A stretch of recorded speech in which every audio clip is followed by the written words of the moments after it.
Amén. Muy bien.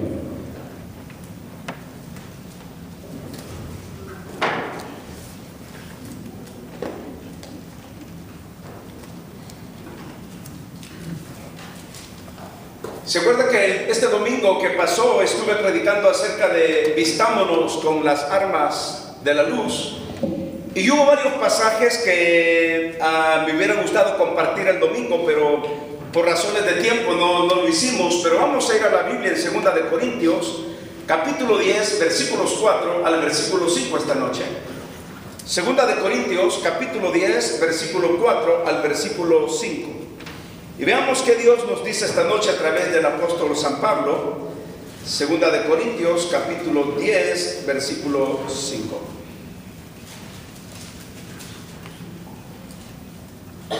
¿Lo tienen, hermanos? Muy bien, dice la palabra de Dios esta noche.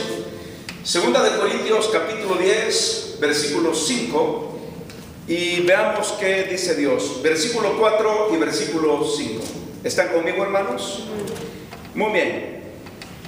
Si el ejército de Estados Unidos es considerado uno de los mejores ejércitos del mundo y más bien el más poderoso de todo el mundo, podríamos pensar que se queda pequeño a lo que la Biblia dice concerniente a las armas espirituales que Dios nos ha dejado a cada uno de nosotros.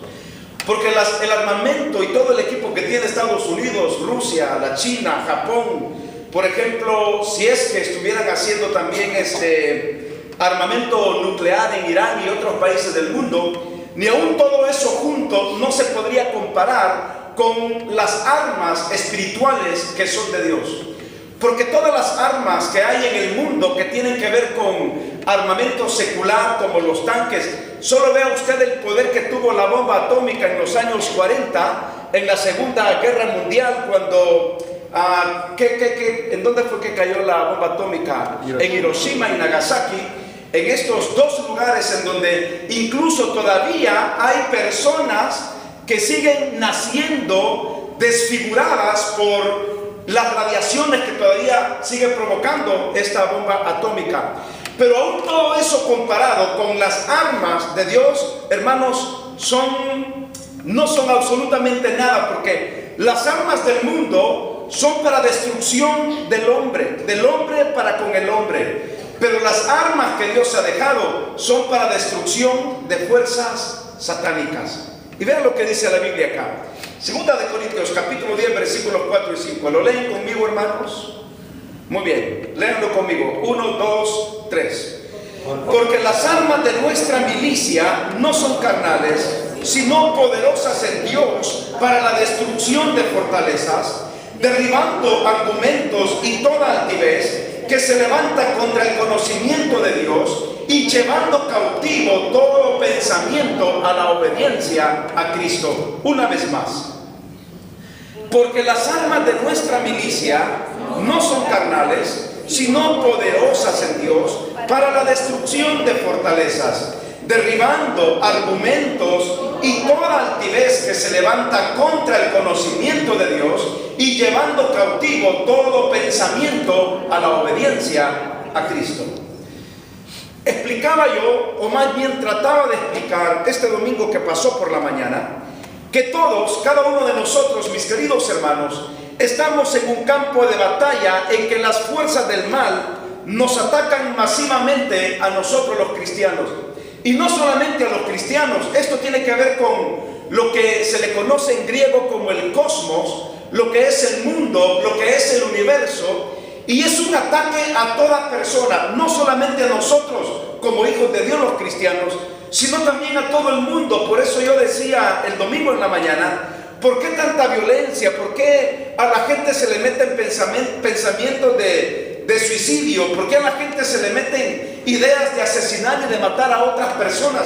Precisamente porque estos son ataques satánicos, ataques de Satanás. Hablábamos el domingo de que la Biblia habla de fuerzas sobrenaturales que muchas veces, hermanos, nosotros no podemos entender y no podemos detectar. Sin embargo, Dios nos dice una cosa esta noche, y está aquí en el versículo 4, mire lo que dice el apóstol Pablo en el versículo 4. Porque las armas de nuestra milicia, ¿qué dice la Biblia? No son carnales. Porque las armas de nuestra milicia no son carnales. Cuando uno estudia, por ejemplo, la carta del apóstol Pablo a los Gálatas, nos damos cuenta que hay una lucha entre la carne y ¿qué? Y el espíritu. Y dice que esa lucha que hay entre la carne y el espíritu, ¿qué son? Dice que se oponen entre sí para que no hagamos la voluntad de Dios. Y esa lucha es contra los deseos carnales. ¿Y cuáles son esos deseos carnales? ¿Ustedes recordarían algunos? ¿Nadie? Donde dice, mas los frutos del espíritu son estos y los frutos de la carne son estos. Mas el fruto de la carne, ¿qué es? Adulterio, ¿qué más? Fornicación, mentiras, celos, iras, contiendas, avaricia. ¿Cómo? Disensiones. Mejor leámoslo, Gálatas capítulo 5, para no estar errando, pero mire lo que dice el apóstol, que luchas más tremendas que tenemos los seres humanos y también nosotros los cristianos. En Gálatas capítulo 5, versículo 22, el apóstol está diciendo en el versículo 19, bueno, en el 16 dice, digo pues, versículo 16, ¿están conmigo, hermanos?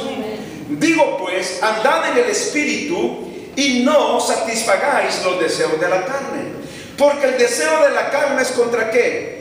Contra el espíritu, y el del espíritu es contra la carne, y estos se oponen entre sí para que no hagáis lo que quisierais. Imagínense ese contraste, esa lucha, ese combate, esa batalla interior con la cual estamos luchando y luchando y luchando día con día.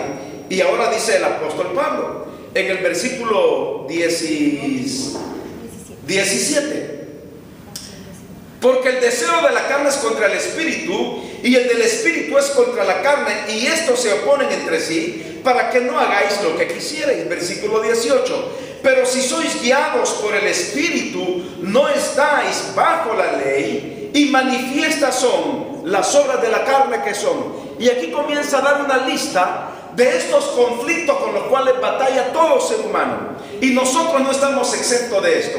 ¿Qué dice ahí? ¿Cómo comienza diciendo? Que son ¿qué?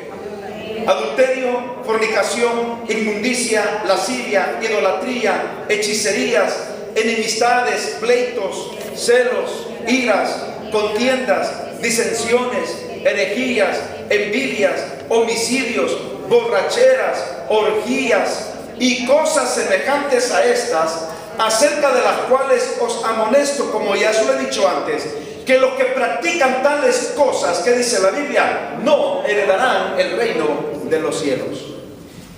Entonces, lo que el apóstol está diciendo aquí en Gálatas es que esa lucha es una lucha pero tremenda. Pero mire, gracias a Dios, lo que Pablo también dice en 2 de Corintios. ¿Qué dice Pablo? Que las armas de nuestra milicia, ¿qué dice? No son carnales, sino poderosas en Dios. ¿Para qué? Para la destrucción de fortalezas. Y es aquí, hermanos, en donde tenemos que prestar mucho cuidado a lo que el apóstol está diciendo, porque el apóstol está diciendo que el poder que nosotros tenemos es un poder de destrucción para esas fortalezas que son no solamente espirituales, sino carnales, que habitan en la vida de cada uno de nosotros como seres humanos. Luchamos con pensamientos, luchamos con actitudes, luchamos con hábitos, luchamos con carácter, luchamos, hermanos, con iras, con conflictos internos, luchamos con malos pensamientos, luchamos con nuestro propio orgullo, luchamos con nuestra propia arrogancia. Entonces, las armas que nosotros tenemos no son carnales, sino que poderosas en Dios para la destrucción de fortalezas. Podríamos esta noche mencionar algunas armas espirituales que Dios nos ha dejado para destruir fortalezas, y todos lo sabemos. La oración es una de ellas. Leía yo un artículo esta semana Y este artículo, no recuerdo bien quién lo escribió, ahí decía el nombre de quién escribió este artículo, pero al final este artículo decía, como líderes, debemos obligar a la iglesia a hacer lo que ya sabemos. Y es bien sencillo este principio. Más bien, como cristianos, debemos obligarnos a hacer lo que ya sabemos que tenemos que hacer. Y yo creo que la oración es un arma poderosa para destrucción de fortalezas. Pero en realidad, hermanos, no nos gusta orar, no nos gusta orar. Si tan solo siguiéramos el ejemplo de Jesús, los apóstoles, los hombres del Antiguo Testamento, para orar, yo creo que destruiríamos, hermanos, fortalezas como usted no tiene idea. Fortalezas tremendas. Se nos iría el orgullo, se nos iría la arrogancia, se nos iría el mal genio, el mal carácter, se nos iría, hermanos, esos malos pensamientos, se nos iría eso de que a veces nos levantamos con el pie izquierdo y no con el derecho. Hermanos, haríamos tantas cosas con el poder de la oración. ¿Qué dijo el apóstol Pablo a los tesalonicenses? Orad sin cesar. ¿Sabe, hermano? La oración cambia las cosas. Un cristiano que ejerce el dominio de la oración es un cristiano, hermano, que anda en el poder del Espíritu Santo. ¿Por qué? Porque el Espíritu Santo le engendra esa gracia para poder vivir y esa gracia para poder tener control y desarrollo en su vida cristiana. ¿Cómo necesitamos que el poder de la oración actúe en nuestras vidas? O más bien, ¿cómo necesitamos hacer actuar el poder de la oración en aquellas fuerzas, hermanos, que muchas veces impiden que nuestra vida glorifique al Señor? Necesitamos orar, orar, orar, orar y orar. ¿Cuántas veces oraba Jesús? ¿Cuántas veces oraba Jesús? Siempre. Exactamente, siempre. Y note usted que la Biblia dice que Jesús se iba a solas a orar. ¿Por qué se iba a solas Jesús a orar? Porque para orar necesitamos apartar un tiempo y un momento. Porque cuando uno está solo en oración, hermano, mire, uno no se distrae de los niños. Ya ven si aquí en el templo al Ciri cómo nos distrae. Honestamente le digo, porque los ojitos están ahí, ¿qué hace? ¿Y qué hacía? Y sí, y yo estoy predicando y yo estoy viendo, ¿me entiende? A todos los que están más en la línea que en el mensaje. Entonces, lo que estoy tratando de decir es que Jesús se iba a solas para orar, porque cuando está a solas no hay interrupción. Cuando está a solas usted tiene tiempo para meditar, tiene tiempo para concentrarse, tiene tiempo para pensar en la palabra de Dios. Cuando usted está a solas, tiene tiempo también para que Dios hable a su vida a través de su palabra, porque así es la oración.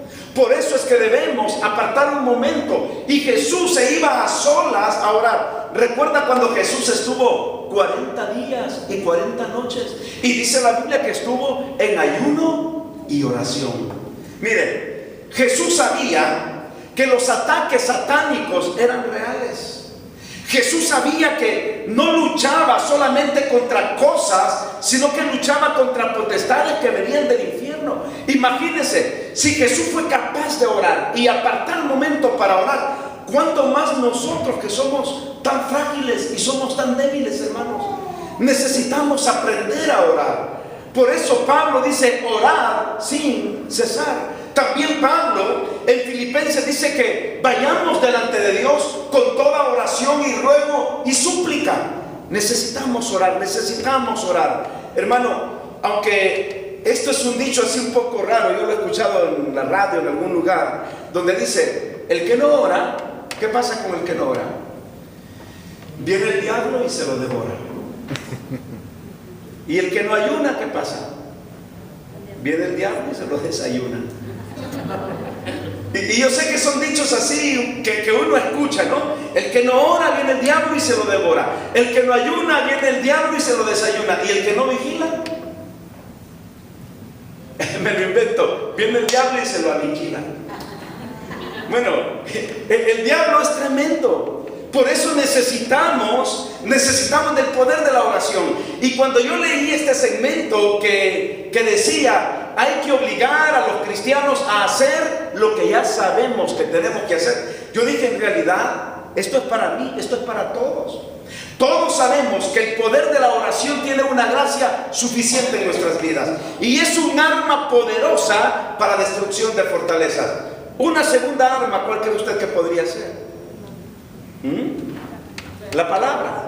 La palabra de Dios. Mire, cómo Jesucristo en Mateo capítulo 4, cómo Jesucristo con el arma de la palabra de Dios se defendió.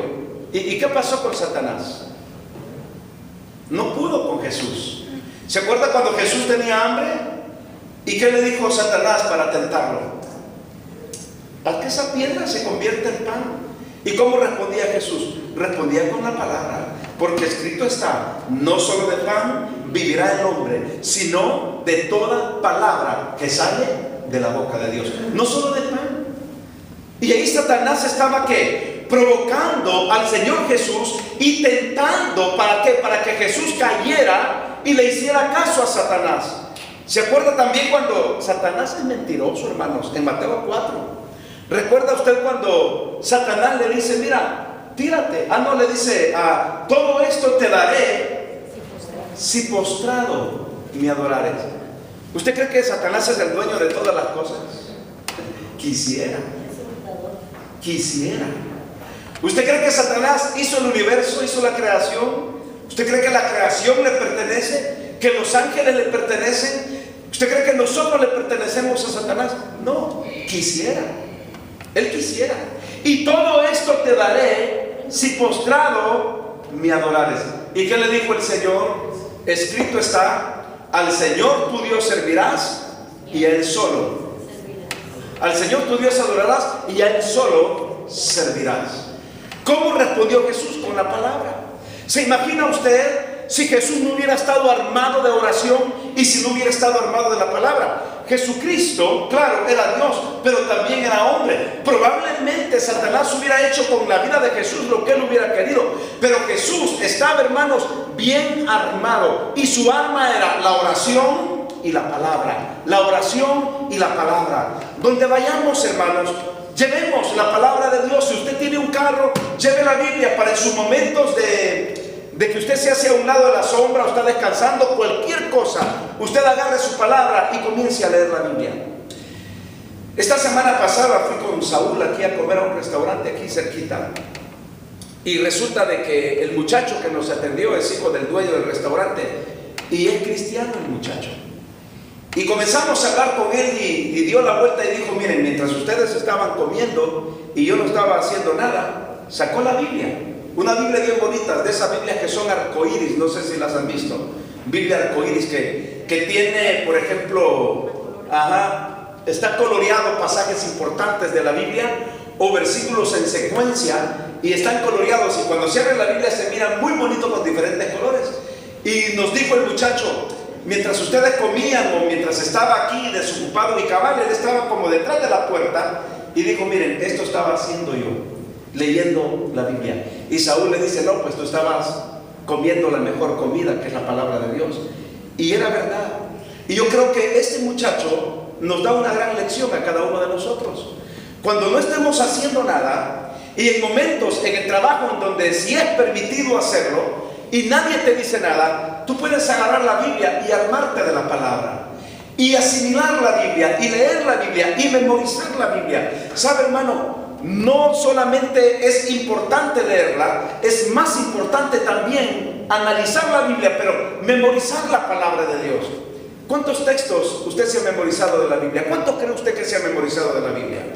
¿10, 15, 20, 30, 50, 100, 200? Me sorprendería si alguien levanta la mano y diga 25 versículos esta noche.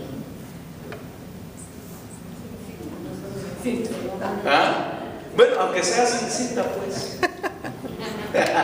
Mira, te le damos chance. Sin cita, pues. Sin cita.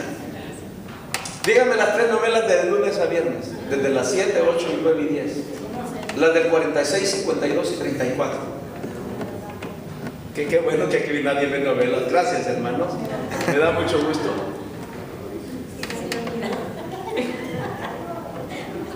No voy a decir cuál miro, porque estamos aquí en el internet, entonces todos me van a juzgar. La del el patrón del mal, ahí los dejo. Qué malo ese hombre, qué malo. Y había una señora que estaba orando por él para que no lo metieran preso. ¿Sabe que hay gente que se aferra tanto a esto de las novelas que las apropia y qué tremendo? Yo ya les he contado la experiencia de una señora. Ay, que en la reunión de oración, oren para que el fulano de tal, el protagonista de la novela, oren para que no lo metan preso, tan bueno que es. ¿Qué gente más loca, digo yo? Bueno, memorizamos tantas cosas, pero a veces se nos olvida memorizar lo más importante, que es la palabra. Memorizarla, orar, y ¿sabe qué más? Escudriñarla, profundizar en ella. ¿Se acuerda lo que dijo Jesús en San Juan 5:39? Un pasaje que nos enseñan desde cuando estamos niños en la escuela dominical. Escudriñad, ¿qué? Escudriñad las escrituras. Mire, léalo conmigo en Juan 5:39, porque creo que lo va a poner nuestra hermana aquí. Escudriñad las escrituras, porque a vosotros os parece, ¿qué dice la Biblia? Que en ellas tenéis la vida eterna, y ellas son las que dan testimonio de mí. La palabra escudriñar en griego, la idea es agarrar una aguja y tirarla, hermanos, en un montón de paja seca o zacate seco. Cuando hablamos de eso estamos hablando de, se me ha ido la idea de esto, de el montón de zacate en donde van a comer las vacas. Es como que usted agarra la aguja y dice, voy a tirar esta aguja y voy a ir a encontrarla al ratito. ¿Usted cree que se va a llevar un minuto en encontrar esa aguja? El domingo se le había perdido un anillo a la hermana Elsie, marroquí, y ahí estaban buscándolo ahí bajo el techo ese que hemos puesto. Hermanos, si me ayudan al final del servicio, varones, a quitar ese techo que hemos puesto, aprovechando, comercial, si me ayudan, porque ya tenemos que quitarlo. Pues ahí estaban buscando el anillo de diamantes, bien bonito. Creo, ¿cuántos años con ese anillo, hermana? 54 años. Por eso yo veía a la hermana Elsie así preocupada por el valor sentimental que tiene su anillo y todo. Y ahí buscando y buscando y buscando, y de repente Mirna medio vio ahí, lo recogió y se lo encontró a la hermana. Le debe 54 años de historia. Imagínense, eso es un anillo. Ahora piense lo que es una aguja en medio de un pajar. La palabra escudriñar significa profundizar hasta encontrar el verdadero sentido de lo que Dios quiere decirnos en su palabra. Entonces, las armas de nuestra milicia, volviendo al texto, las armas de nuestra milicia, ¿qué dice Pablo? No son carnales, sino poderosas en Dios. ¿Para qué? Para destrucción de fortalezas. Ahora, terminemos con el versículo 5. En donde el apóstol Pablo nos está diciendo que en el versículo 5, segunda de Corintios capítulo 10, versículo 5, derribando ¿qué? Derribando argumentos y toda altivez que se levanta contra el conocimiento de Dios, y llevando cautivo todo pensamiento a la obediencia a Cristo. Imagínense lo que hace la palabra de Dios, lo que hace el poder de la oración, lo que hacen esas armas que nosotros tenemos. Dice que derriban argumentos y toda altivez que se levanta en contra del conocimiento de Cristo. ¿Se acuerdan el miércoles pasado que yo les dije de la noticia de ese pergamino que han encontrado acerca de que Jesús da a entender que Jesús estuvo casado y que esto y lo otro? Y de aquel hermano que venía a la iglesia y que decía que estaba pero tan decepcionado, que cómo era posible tantos años de ser cristiano, y para venir a darse cuenta de que Jesús tenía a María Magdalena como mujer, que tuvieron un hijo, que hallaron los 3 cuerpos en una sepultura. Y eso a él le quitó el deseo de adorar al Señor, de orar, de leer la palabra. Se sentaba, pero hermanos, decepcionado. ¿Dónde estaban las armas de su milicia? ¿En dónde estaba el poder de la oración, el poder de la palabra? Si dice la Biblia que las armas de nuestra milicia, dice que tienen el poder para derribar argumentos y toda altivez que se levante en contra del conocimiento de Dios. Mire, hermano, ha habido tanta gente queriendo destruir la Biblia. Sí, porque es la palabra de Dios. ¿Usted cree que si no tuviéramos la Biblia tendríamos el conocimiento de Dios que ahora nosotros tenemos? La respuesta es no. Porque es la Biblia la que nos da a conocer el testimonio de Dios, lo que dice Juan 5:39. Porque es por la palabra que conocemos a Dios. Es por la palabra que cada día conocemos la naturaleza de Dios, el carácter de Dios. Es por la palabra que cada día nos fortalecemos en el Señor. Satanás ha pretendido destruir este libro maravilloso que es la Biblia, y no solo eso, ha pretendido sacar a Dios del corazón de los creyentes. ¿Sabe qué ha hecho Satanás hoy en día con este país tan maravilloso? Es sacar a Dios de las escuelas, y sacar la Biblia de las escuelas, y sacar la oración de las escuelas. Y por eso estamos como estamos. ¿Por qué estamos como estamos? Porque Dios ha sido sacado de este país, y en lugar de Dios, ¿qué es lo que reina hoy? Reina el liberalismo, la inmoralidad, el endiosar la propia personalidad, y tenemos ahora consecuencias tremendas porque se han olvidado de Dios, de la oración y la palabra. Y por eso la Biblia dice que derriba argumentos y toda altivez que se levante el conocimiento de Dios, y por último dice: y llevando cautivo todo pensamiento a la obediencia a Cristo. Cualquier pensamiento que vaya en contra de la voluntad de Dios, ¿qué tenemos que hacer? Bueno, llevarlo cautivo. Llevémoslo en obediencia al Señor y digámoslo: Señor, aquí te entrego este pensamiento que no pertenece a mi corazón. Te entrego este pensamiento que no pertenece a mi vida como hijo de Dios o como hija de Dios. Te entrego este pensamiento que no pertenece a los cristianos. Y lo llevamos, ¿qué? Cautivo en obediencia al Señor. ¿Usted ha tenido, por ejemplo, deseos de hacer cosas malas? Yo creo que mentiríamos si no hemos tenido deseos de hacer cosas malas. No hay hombre, no hay mujer, no hay ser humano, según lo que dice Gálatas capítulo 5, esta lucha que hay entre el espíritu y la carne que nos lleva ¿a qué? A tener malos deseos, pero gracias a Dios el espíritu que nos lleva a tener comunión con Dios. Pero ¿qué pasa cuando hemos tenido deseos de hacer cosas malas? ¿No es cierto que deberíamos de llevarlos cautivos en obediencia a Cristo? El deseo de mentir, robar, pecar, el deseo de hacer cosas que a Dios no le agradan, y llevarlos cautivos en obediencia a Cristo. Porque las armas de nuestra milicia no son carnales, sino que poderosas en Dios para la destrucción de fortalezas. Armémonos de la oración y de la palabra de Dios. Vamos a orar. Padre, te damos gracias una vez más esta noche por tu palabra. Gracias, Señor, por tu amor. Gracias por todas las bendiciones que tú nos das día con día. Te suplicamos, Señor, que tú nos bendigas y que cada uno de nosotros pueda, Dios, reconocer que tú nos has revestido del poder de la oración y de tu palabra. Te pedimos que nos ayudes, que nos bendigas, y te pedimos, Señor, que cada día, día con día, podamos amarte y servirte. Bendice, Señor, a los diezmos, bendice las ofrendas que vamos a traer, y te pido que tú nos bendigas en el nombre de Jesucristo tu Hijo. Bendice al dador alegre. Amén.